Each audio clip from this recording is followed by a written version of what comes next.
If you're a therapist or a coach, then you are all too familiar with working with your clients' resistance. It is something that happens when you work with people. In today's video, I'm going to give you 6 ways that you can help your clients overcome resistance and blocks to healing. When you engage in the healing work or self-development in any way, it is totally expected that you're going to come up against resistance. Why?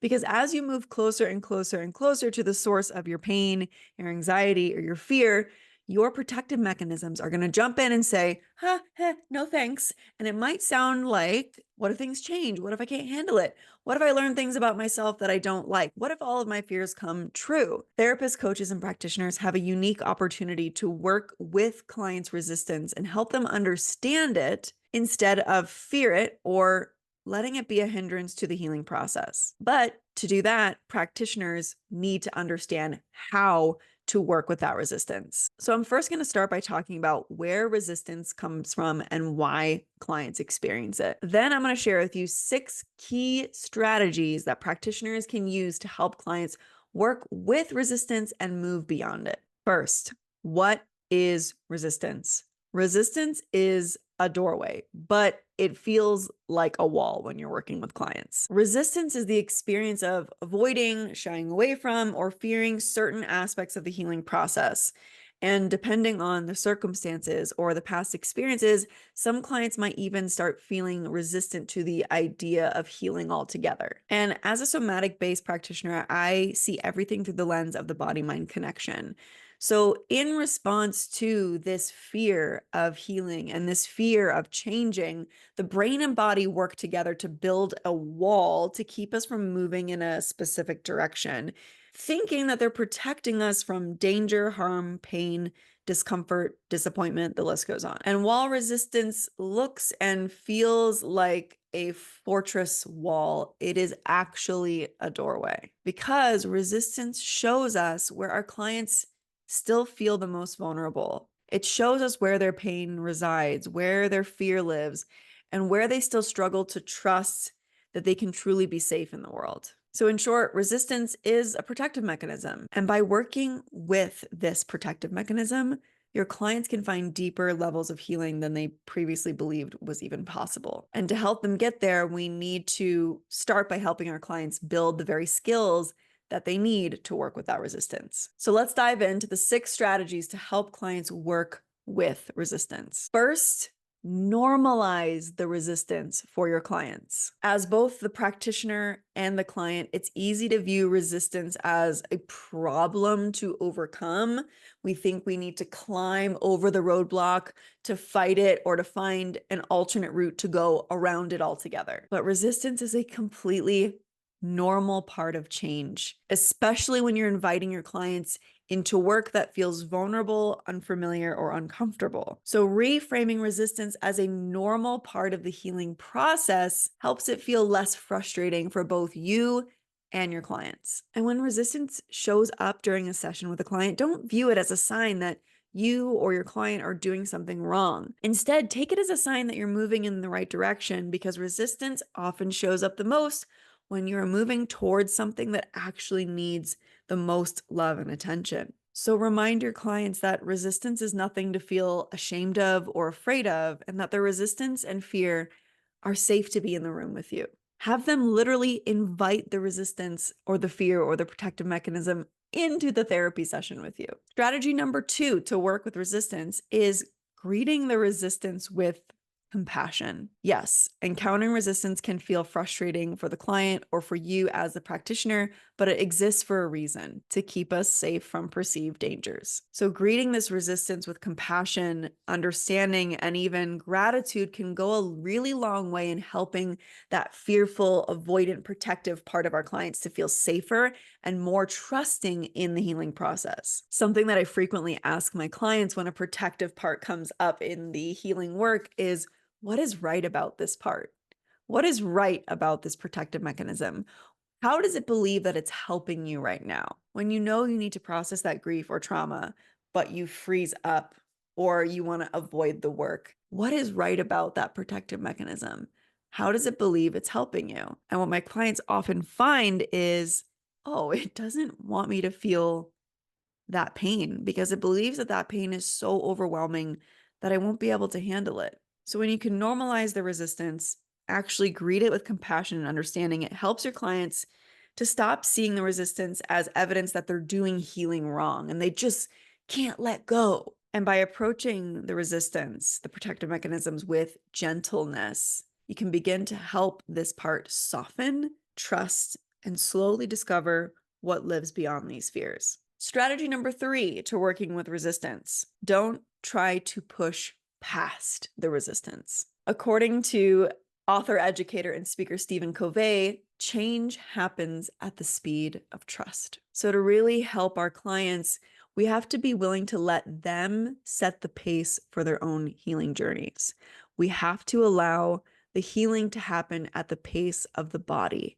How safe does it feel for them to let down the protective mechanisms and go to those deeper, more uncomfortable places? As a practitioner, you might feel that this resistance is a hurdle holding our clients back from the real work. You might even feel this subtle sense of urgency to push past the resistance so that your clients can really move forward. But when we do this, when we go too fast and we try to push past the resistance, it actually makes the protective mechanisms hunker down and get stronger.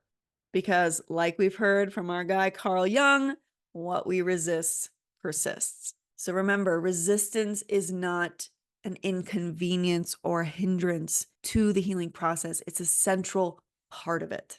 Strategy number 4 to working with resistance: understand the risk of moving too fast. I get it. When you get into this work, you are so eager to help your clients have those big breakthroughs. You want to help them dig into the deepest parts of themselves. But digging too deep too quickly can actually end up doing more harm than good. If you try to get past your client's resistance too quickly, they may actually shut down or become overwhelmed. In more extreme cases, this may actually re-traumatize a client. If you try to connect them to their grief or to their trauma without first connecting them to the internal resources that they have, their system will just re-experience this pain as too overwhelming and re-traumatizing. So if a client isn't feeling ready to dig into a certain area yet or to go there, work with that resistance and not against it.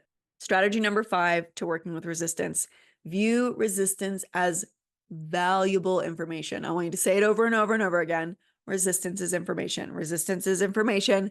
Resistance is information. Once we move past the idea that resistance is a problem or a hindrance, we really start to recognize the valuable information that lies inside the resistance. It reveals where your client is in their process, what they're still currently afraid of, and what parts of them still need the most care, patience, and support. So by paying attention to what our client feels most resistant to, we can help them lay the groundwork that they need before they can go deeper. For example, at Healing Embodied, we work with hundreds of clients who experience anxiety in their relationships. And while our clients really want to be able to heal and experience deeper connection and more trust with their partners, many of them still also struggle with intense resistance. For example, a client dealing with anxiety in relationships might feel resistant to healing altogether because they're afraid that if they heal, it might mean that their relationship will have to change or end. So instead of trying to push them to make a massive change,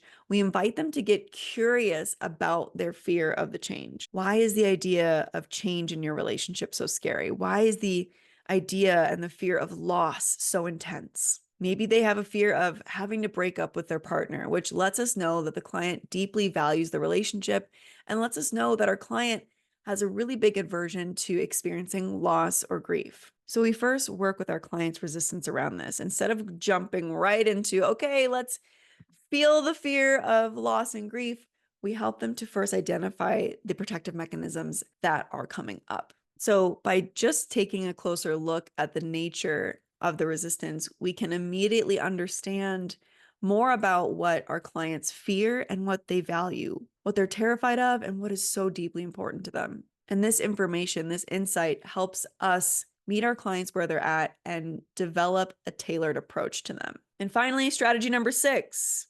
You ready? We as practitioners need to develop a relationship with our own resistance in order to help our clients move beyond their resistance we need to work with our own. So if you find yourself struggling helping your clients working with resistance effectively, if you get frustrated whenever it comes up, or you feel stuck or frozen, or like, I don't know what to do with this, I want you to ask yourself about your own relationship to resistance first. How do you respond to yourself when resistance and avoidance shows up?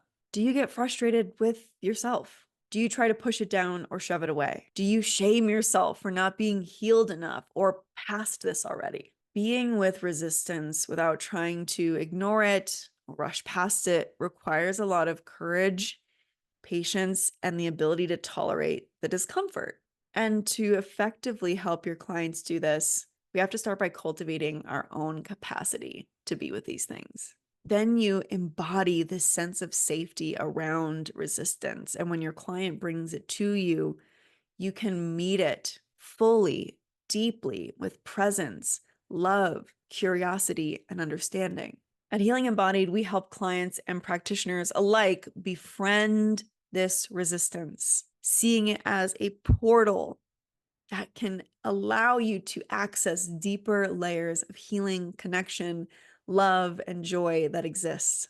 And we train therapists, coaches, and practitioners on how to be skilled with working with resistance in a way that supports your client's healing. In our year-long certification program, we use somatic work, parts work, shadow work, trauma work, creative expression to help you unlock your ability to transform your client's resistance and help hold space for even the most uncomfortable of emotions that your clients experience. And through this process, practitioners who train with us can more effectively guide their clients through the resistance into some life-changing transformation. If you want to learn more about the Healing Embodied Practitioner Training Program, head to the show notes. We've got a link to the website, and we've got a link to book a free info call with me. You can also join our waitlist to find out how you can apply for our next cohort, which starts February 2025. I'm Chelsea Horton, and I believe that when you can help your clients heal, it heals the world.